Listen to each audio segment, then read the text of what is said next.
On February 9th, 2020 at around 10:15 a.m., emergency services responded to a call at 709 Fifth Avenue in Lansingburgh, New York.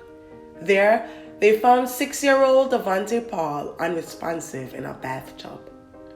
The 911 call, which was placed by his mother, 31-year-old Nicole Bauer, claimed that he drowned in the bathtub.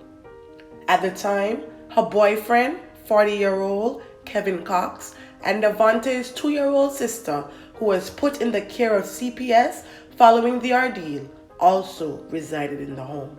The 6-year-old was rushed to Samaritan Hospital, then transferred to Albany Medical Center in grave condition, where he remained in a coma on life support. While Davonte was on life support, an official from Children Protective Services visited the hospital and took photos of bruises on his arms and feet. Heartbreakingly, Davonte passed away 2 days after he was found, and police said his body laid unclaimed for 8 days in a morgue until February 19th. As Kevin Cox labored to breathe, Nicole Bauer wrestled with the decision whether to watch her boyfriend die or call 911. It was Valentine's Day, and the two adults were in room 238 of the Berkshire Inn in Pittsfield, Massachusetts. 3 days prior, Nicole's 6-year-old son had been pronounced dead. Cox and Bauer had written suicide notes and made a pact to die together. While Bauer was sleeping, the 40-year-old Cox had taken what he believed to be a fatal injection of heroin. Bauer had been unable to follow through with doing the same. As she paced around, she struggled with her fear that Cox would be mad if he survived and learned that she had called for help. During this time, she spoke to her father and a friend via telephone. Finally, she made the decision to call for help in order to save the man's life. Emergency services responded to the inn, where they found the two alone in the room. Investigators found a second syringe at the scene, which was loaded with a lethal dose of heroin. The man was transported to a Massachusetts hospital and listed in grave condition. At the time the two had fled to Massachusetts, no one had been charged in connection with the boy's death, but the mother's story of a purported drowning had already begun unraveling, and Davonte's passing was being investigated as a possible homicide. When Pittsfield officers arrived, the mother told them of Davonte's death several days earlier. The woman went on to say that she had told Troy police she'd been home with Davonte when his dire condition became apparent. However, the truth was that she had only rushed home after Cox had called her. She asked the Massachusetts police officer if she would get in trouble for making a false statement to Troy police, as she began to cry and acknowledged that she and Cox had been going through a rough time because of Davonte's death. Nicole confirmed that this was the motivation behind their suicide pact. Kevin Cox survived the suicide attempt but lapsed into a coma. He was eventually released from the hospital a month later. Not long after, police announced that drowning was not the cause of death, as no water was found in the child's lungs. However, he had died as a result of multiple system organ failure from hypothermia. Medical records showed that Davonte's body temperature was 88.3 degrees upon his arrival to the hospital. Davonte remained hospitalized in a coma until his death on February 11th. Troy police announced that they ruled the suspicious death of 6-year-old Davonte Paul as a homicide. Police then arrested Kevin Cox on April 30th near his New York residence in connection with the death of Davonte Paul, and he was charged with second-degree murder. The murder count alleged depraved indifference, an accusation that Cox acted recklessly and caused a grave risk of death, but the killing may not have been intentional. He was arraigned and remanded to the Rensselaer County Jail without bail. The child's father, Paul, told media sources that he had received notices dated February 11th from the county family court that a CPS agency had substantiated that Barr and Cox had allegedly neglected his child. Paul said the acknowledgement came after officials in Ulster County ignored his repeated warnings that his child was imperiled living with his mother and her boyfriend. The boyfriend, who was an ex-convict, had served prison time in a domestic violence case. He went on to say that Barr showed him bruises on her body that she claimed were inflicted by Cox soon after she entered a relationship with him 3 years prior. The parents had split up when Davonte was 2 years old, and they were awarded joint custody. Barr and Cox started dating about a year later. The mother violated visitation orders regularly, citing health-related reasons, and would then fail to show up to subsequent court appearances to answer to said violations. Records showed that in the years prior, the boy's father had called CPS, alleging Cox was physically restraining Davonte to the point of making him cry. At the time, the boy was 4 years old and had told case workers in Ulster County that Kevin Cox was pouring water on him to wake him up. Freestone had shown documentation that Cox, who had served 3 prison terms, had a criminal history that included domestic violence. Unfortunately, none of that swayed CPS, and Ulster County Family Court Judge Marianne Mizell declined to help Paul track down the boy.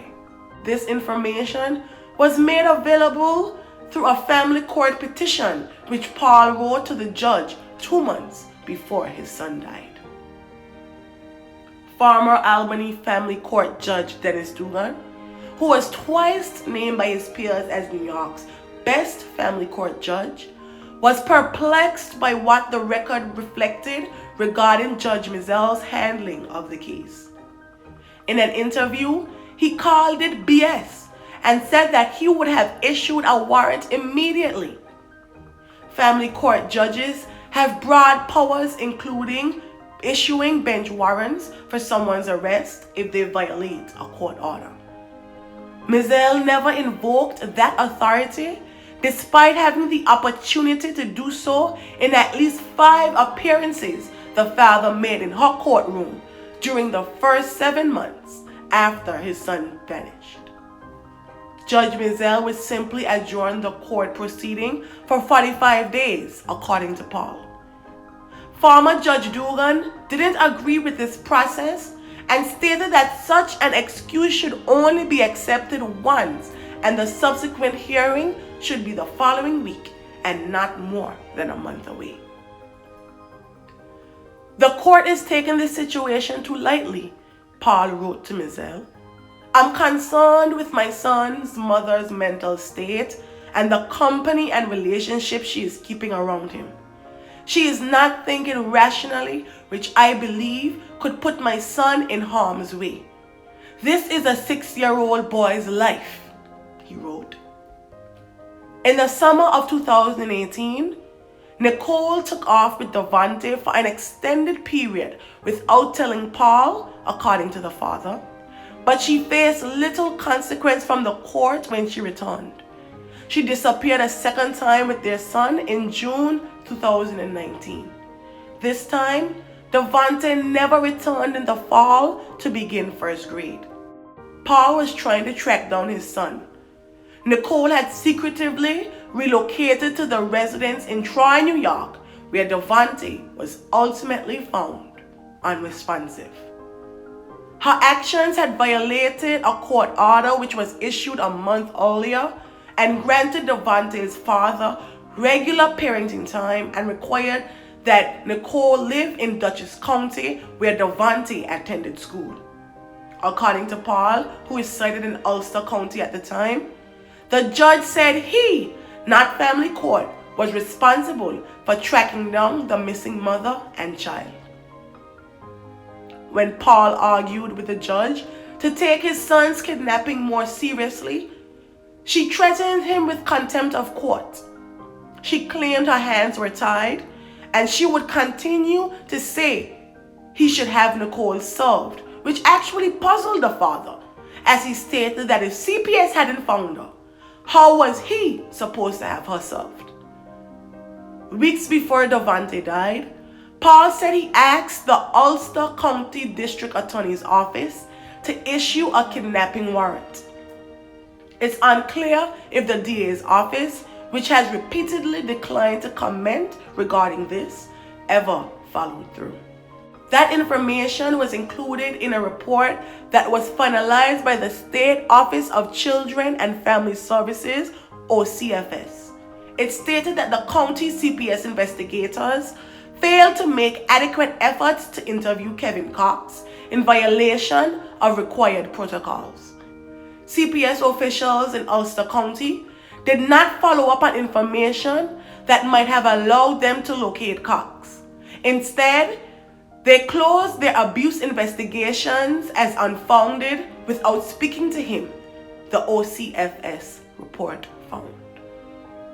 Ulster County determined there was no credible evidence to substantiate the allegations, even though the CPS workers were not able to locate and interview Cox. Earlier, Nicole had denied the allegations and denied being in a relationship with Kevin, and would not provide officials with any locating or identifying information for the man. Kevin's trial began in April 2022, and the County District Attorney, Mary Pat Donnelly, told the court that Kevin Cox had made the 6-year-old sit outside on a snow-covered deck on a February evening.